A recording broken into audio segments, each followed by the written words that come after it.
ఖబర్దార్ సీఎం జగన్మోహన్ రెడ్డి మాతో పెట్టుకుంటే ఏం చేయాలో తెలుసు అంటూ ప్రభుత్వంపై అంగన్వాడీలు మండిపడుతున్నారు. 10 రోజులుగా ఆందోళన చేస్తున్నా పట్టించుకోకపోగా కించపరిచేలా మాట్లాడుతున్నారని ఆగ్రహం వ్యక్తం చేస్తున్నారు.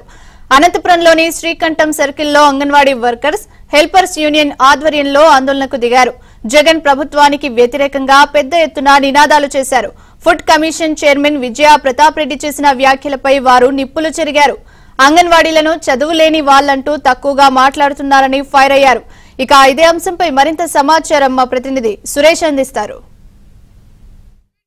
అంగన్వాడీల పట్ల ముఖ్యమంత్రి జగన్మోహన్ రెడ్డి ప్రభుత్వం అనుసరిస్తున్న తీరును నిరసిస్తూ 10 రోజుల పాటు శాంతియుతంగా ఆందోళన చేపట్టిన అంగన్వాడీలు 11వ రోజు రాస్తారోకో చేపట్టారు. అనంతపురం శ్రీకంఠం సర్కిల్లో ప్రభుత్వానికి వ్యతిరేకంగా పెద్ద ఎత్తున నినాదాలు చేస్తున్నారు. అంగన్వాడీలు మొత్తంగా కూడా మానవహారంగా ఏర్పడి శ్రీకంఠం సర్కిల్లో బైఠాయించి ప్రభుత్వానికి వ్యతిరేకంగా నినాదాలు చేస్తున్న పరిస్థితి ఇక్కడ మనకు కనిపిస్తుంది. చూడొచ్చు, మనం శ్రీకంఠం సర్కిల్లో పెద్ద ఎత్తున అంగన్వాడీలు మొత్తంగా ఇక్కడ చేరుకుని ప్రభుత్వానికి వ్యతిరేకంగా నినాదాలు చేస్తూ ఆందోళన పట్టారు, రాస్తారోకో చేపట్టారు. దీనిపైన మాట్లాడేందుకు అంగన్వాడీ సంఘం నేతలు మన దగ్గర ఉన్నారు. ఏం చెప్పదలుచుకున్నారమ్మా, ఎందుకు రాస్తారోకో చేస్తున్నారు? ఈ రోజు ప్రభుత్వము ఇంత మొండి వైఖరిగా ప్రవర్తిస్తున్నది పద్ధతిగా లేదు. 11 రోజుల నుంచి సమ్మె చేస్తున్నాము. 11 రోజుల నుంచి పేపర్ల ద్వారాను మీడియా ద్వారా మేము మెసేజ్ పంపిస్తున్నాము. మా ఆకలి దప్పిలు కనిపించడం లేదా సీఎం గారికి. మరి ఆడపడుచులు అని అంటున్నాడు. నిన్నటి రోజు తన పుట్టినరోజు రోజు మరి నేను అన్ని చేస్తాను పెడతానని చెప్పేసాను అంటున్నాడు. మరి మంత్రి గారు చర్చలు జరుపుతున్నారు. చర్చలు జరిపేటప్పుడు ఏమని జరుపుతున్నారు? కేంద్రాన్ని సంప్రదిస్తాము అని అంటున్నారు. కేంద్రాన్ని సంప్రదించేది రాష్ట్రంలో పెంచమని చెప్పేసి అని అడుగుతున్నాము. రాష్ట్రంలో పెంచుకోకుండా కేంద్రాన్ని సంప్రదించేది ఏంది? మేమైతే కేంద్రం కాదు, ఫస్ట్ రాష్ట్రంలో మాకు అమలు చేయాలని చెప్పేసి అడుగుతున్నాం.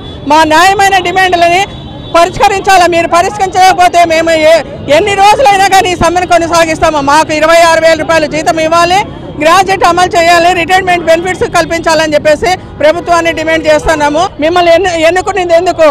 ఈ సమస్యలన్నీ తీర్చడానికే ఎన్నుకునింది. మీరు ఇవి తెలియదని చెప్పేసి చెప్పడము, స్టేట్మెంట్ ఇవ్వడం కూడా చాలా తప్పు. మేడం గారు చెప్తున్నాము, మా డిమాండ్స్ అన్ని తీరేంత వరకు మేము సమ్మెను కొనసాగిస్తామని ప్రభుత్వాన్ని డిమాండ్ చేసి అడుగుతున్నాం. ముఖ్యమంత్రి జగన్మోహన్ రెడ్డి అంగన్వాడీల సమస్యల పట్ల సానుకూలంగా ఉన్నారు. 1000 రూపాయలు జీతం పెంచాడు తెలంగాణతో పోలిస్తే అంటే చెప్తున్నారు. ఎట్లా చూస్తారు ఈ తరహా ప్రకటనలు మంత్రి ఉషా శ్రీచరణ్ చేయడాన్ని? ఉషా శ్రీచరణ్ మేడం గారు చెప్పడం ఏమిటంటే, అసలు ఈ అంగన్వాడీ వాళ్ళ సమస్యలు నా పరిధి కిందకి వస్తాయి అని నాకు తెలియదు అంటున్నారు. అసలు అవగాహన లేని వ్యక్తికి మంత్రి పదవి ఎలా ఇచ్చారని అడుగుతున్నాం మేము. వారికి అంటే మా సమస్యలు ఏమీ అర్థం కాలేదు. జస్ట్ మంత్రిగా ఉంటున్నారు, కూర్చుంటున్నారు, వెళ్తున్నారు.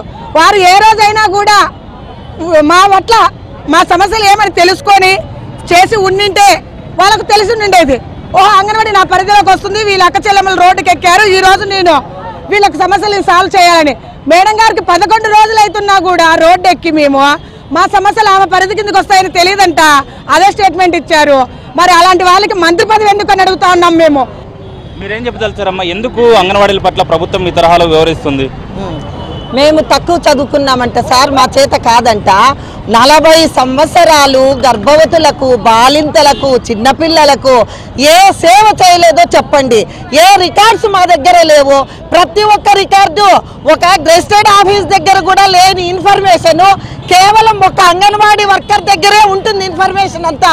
ఏ ఇన్ఫర్మేషన్ కావాలన్నా, ఎవరు పుట్టినా, ఎవరు చనిపోయినా, ఏ గర్భవతికి ఏమి కావాలా, వాళ్ళకి హెచ్బి లెవెల్స్ కానీ, వాళ్ళ పౌష్టికాహార లెవెల్స్ కానీ, ఒక బిడ్డ పుట్టినాడంటే వాడు ఎంత బరువు ఉన్నాడు, వాడు ఎంత ఎత్తున్నాడు, వాడు 6 సంవత్సరాలు వచ్చేంత వరకు వాని సంరక్షణ ఒక తల్లి కూడా చేయదు. అంతగా మేము సేవ చేస్తున్నాం ఈ పొద్దు.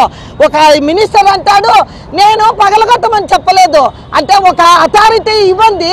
మా సచివాలయం వాళ్ళు ఎట్లా పగలగొడతారండి? ఏ గర్భవతినైనా అడగండి, ఏ ప్రీ స్కూల్ పిల్ల వాళ్ళ పేరెంట్స్నైనా అడగండి. మా గురించి ఏమో, మా సత్తా ఏమో చెప్తారు వాళ్ళు. అంతేగాని ఒక ఆమె వచ్చి వీళ్ళకి బలిసి చేస్తూ ఉంటారంట. బలిసి కాదు, కడుపు ఖాళీ చేస్తున్నాం ఈ పొద్దు. 11,000కు ఎంత సంసారం నడుపుతున్నామంటే, వాళ్ళు ఇచ్చేది 6 నెలలకు ఒకసారి ఇస్తే నెల బాడిగలు కట్టి కాయగూరలు తెచ్చి పిల్లల పోషణ చూసుకుంటున్నాము, రిజిస్టర్లు రాస్తున్నాము. ఇంత చేసినా ఆయన మాట్లాడేది ఏమంటే 11,500 వీళ్ళకి ఇదే ఎక్కువ అని మాట్లాడుతున్నాడు. ఖబర్దార్, ఈ ప్రభుత్వానికి నేను చెప్పేది ఒకటే, ఆలోచన చెయ్యండి, మా బాధలను అర్థం చేసుకోండి. మాలో ఒకరిగా ఉండి మా బాధలు అర్థం చేసుకొని మాట్లాడండి, అప్పుడు మీకే అర్థమవుతుంది.